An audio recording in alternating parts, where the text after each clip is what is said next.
Hello, it's Caitlin here from the Make Love Happen program. Welcome back. And today I've been with a client and we were practicing the art of embodied present curiosity, which is a really beautiful gift to share with the ones that we love in our lives, and actually with anyone that we're spending time with and would like to know better. And I really like to share more about this exercise another time because it's pretty special. But for today, because inevitably when I shared this exercise, what usually happens with a client is they're very curious about my journey to where I am now. So how did I come to put the Make Love Happen program together and be sharing this thing with other people?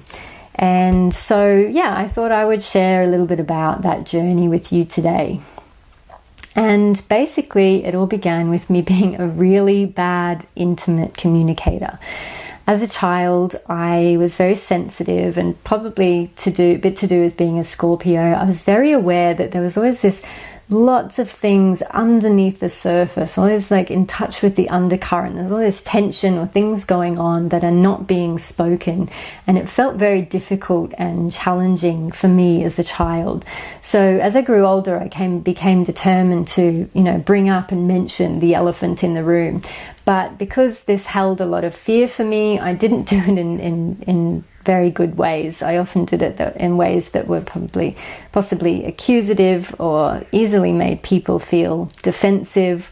As I got older, I began to fuel my courage with alcohol to be able to do that. Let's just say it was messy. And so when I got into my 20s and into romantic relationships, I used to do this in a very messy way. I was predominantly in relationships with men who, like many young men in our culture, were conditioned into finding it very difficult to share what was on their hearts and share their inner worlds. And so I'd be there chiseling away at their hearts, trying to knock down the walls and get in there with no idea how to make them feel safe to open up and share their emotions with me. And at the same time, I wasn't very good at being vulnerable and open in a safe and loving way myself. So I was also quite conflict avoidant. So I landed in a lot of relationships that was not so much conflict. There was usually a big gap that would just get wider and wider until I felt that there was this gaping chasm between me and this person who I'd fallen in love with, and we just couldn't reach each other.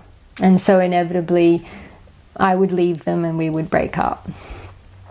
And in my 30s, I became determined to work this out, to figure this out. What was I doing wrong and what could be done better? I was desperate to share the love that I felt I had inside of me, and to have a healthy and harmonious, but also alive and truthful and authentic relationship. And so I was determined to work out how to master communication that would make that happen. And as life would have it, it sent me a soulmate relationship with Tess, who is my current partner. We've been journeying together off and on for 12 years now. And we came together thinking, oh my God, look how much we've got in common, all these passions and interests and ways of seeing the world that were very similar or the same. But then when we started relating, all our relationship dynamics, our childhood wounds, our beliefs, our conditioning, our perspectives around how to relate were completely polar opposite.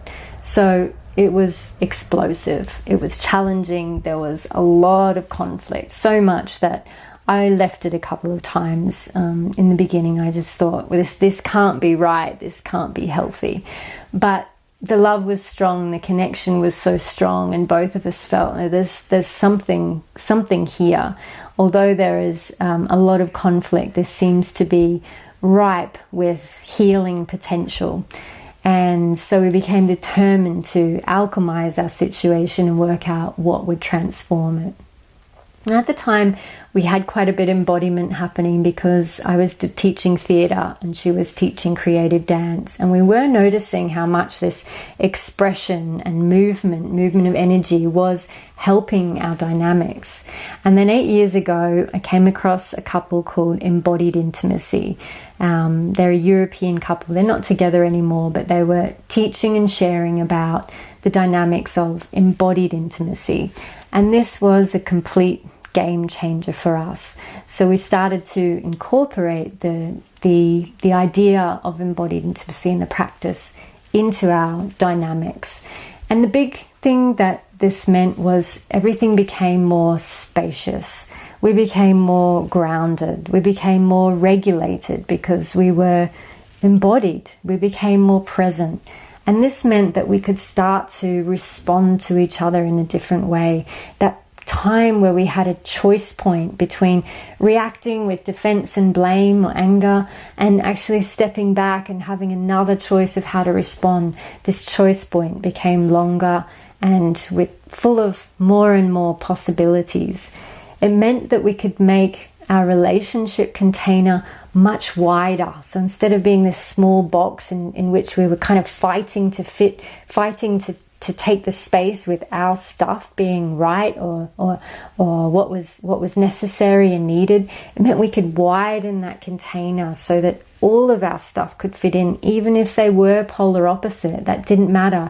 There was room for everything. Room for her wounds, room for my wounds, room for her needs, room for my needs, room for her desires and my desires.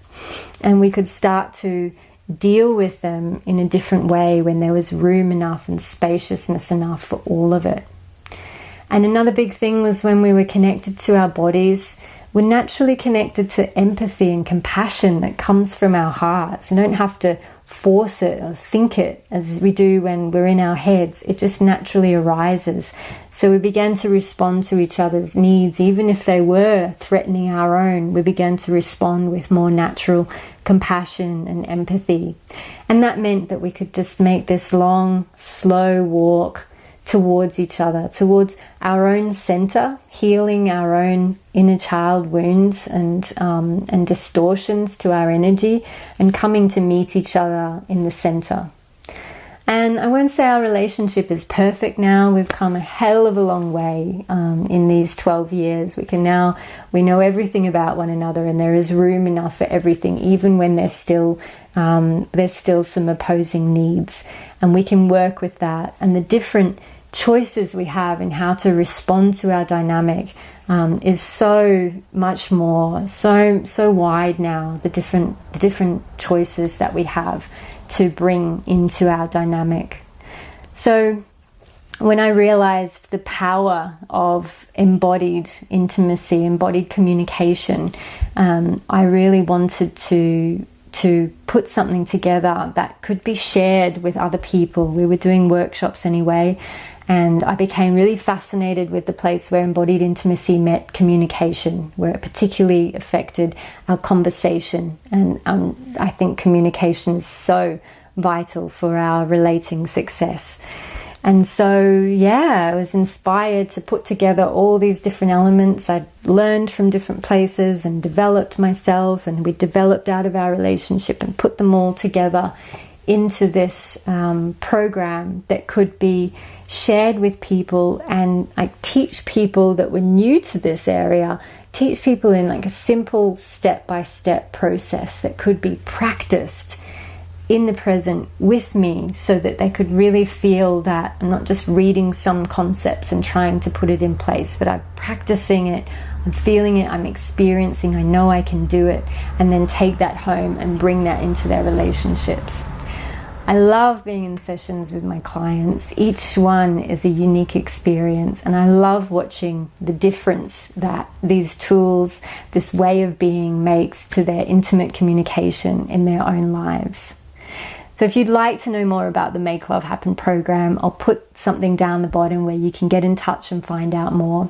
Thank you for coming with me today and hearing a bit about my journey into creating the Make Love Happen program.